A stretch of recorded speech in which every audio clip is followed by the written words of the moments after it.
If you've been on my channel before, then you've likely heard about my love for the Roblox fan game Pokemon Brick Bronze and how it was unfortunately taken down due to copyright. Well, in 2023, a fan decided to bring this game back, not by simply re-uploading a copy of the game to Roblox, but by doing something different.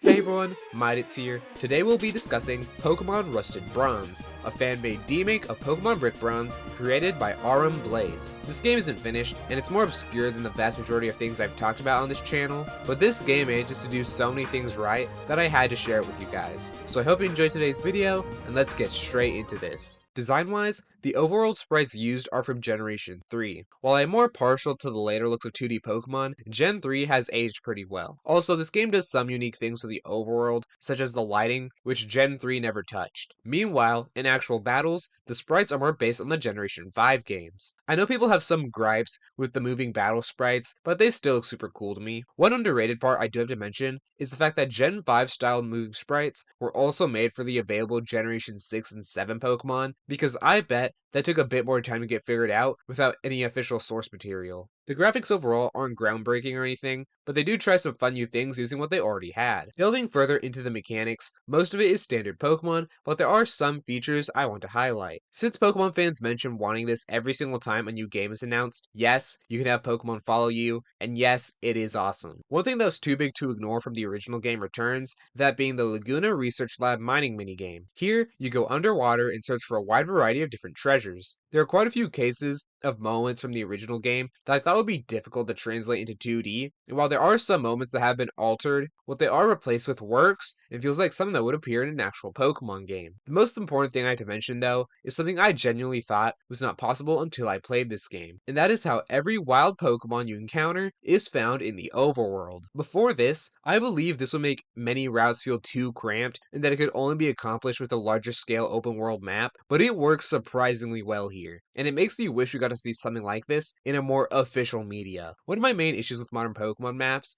is that they aren't really memorable, and this helps bring the best of both worlds by having both visible wild Pokemon and smaller, more easily recognizable routes. There's not much I need to say regarding the soundtrack, as it's the same as Pokemon Brick Bronze. I'll just say that I recommend you check it out, especially the masterpiece that is the intro theme. It is very different from your standard Pokemon game theme, but has such a grandiose feeling to it, which works so well considering how this whole game does feel larger in scope compared to the mainline Pokemon titles. I kind of already talked about this a little bit, but I do need to fully mention that this game has Pokemon from generations 1 through 7, just like the original game on Roblox. I've seen fan-made copies of Brick Bronze, where later generations of Pokemon are added, and while it would have been cool to see here, there's still so many more Pokemon options in comparison to the Switch entries. In regards to the story, I'll just talk about what happens up to the 3rd gym, as it seems to be where the game is development-wise. You start in your house, and once you exit, your friend Jake tells you to talk with your parents at the archaeology site they work at. After meeting with them, you head to Professor Cypress's lab and get your starter Pokemon. Before heading on your journey, you're gifted a bronze brick necklace by your parents. As you're about to leave the first route, Jake has you come back to town, and it is revealed that your character's parents have been kidnapped, likely due to their knowledge regarding legendary Pokemon. This was done by Team Eclipse,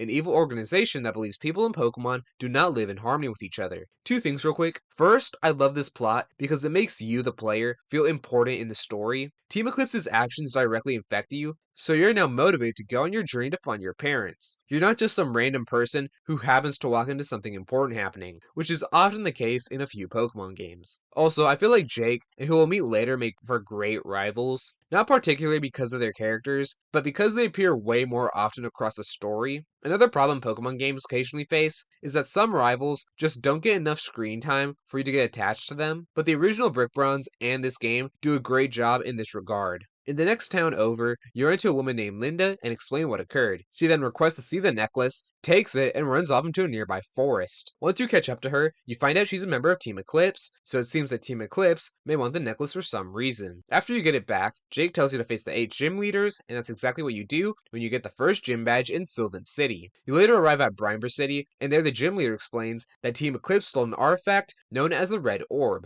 You go inside a volcano to deal with them, but they manage to summon Groudon using the Red Orb. There's a cool moment not in the original game where Groudon transforms into Omega Groudon, and you get a chance chance to fight it. Groudon then returns to the volcano's lava, and you're able to face the second gym and get the next gym badge. There are some smaller main stories on the way to the next city, such as having to face a group of lumberjacks to move forward, or having a series of double battles alongside Jake, which help to make this world feel a bit more alive. When you reach Rose Cove City, you have another encounter with Team Eclipse. This time, they've stolen the blue orb from an old man, and they use it to summon Kyogre. It then turns into its Omega form, and you fight it similarly to what happened before. Before you leave, the old man asks if his granddaughter Tess can join you on your journey. Tess joins, and it's clear that Jake has some feelings for her. After that, you beat the third gym and head on to the next route, and this is where the story of Rusted Bronze currently is. One thing I love about this story is that it never feels stagnant. It starts with you and Jake on a regular journey, then your parents are kidnapped, and later on Tess joins a group. There are some more plot points I could mention that also show this,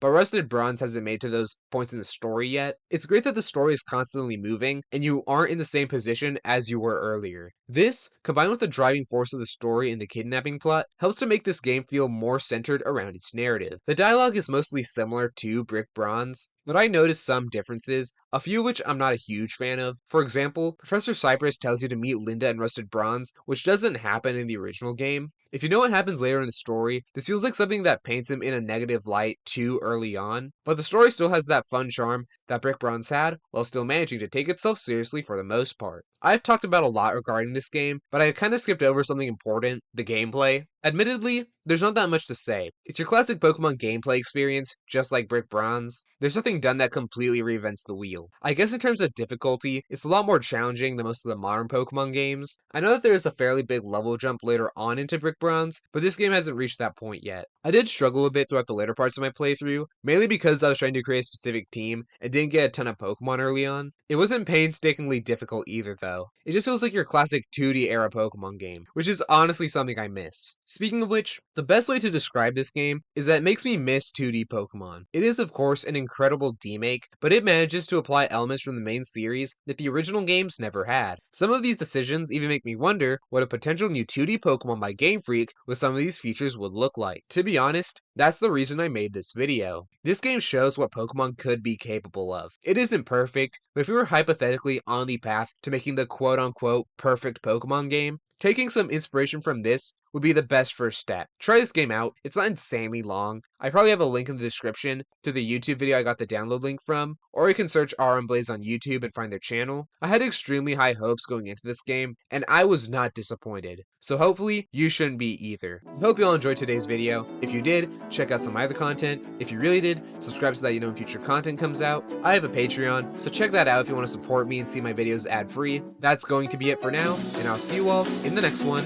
Take care.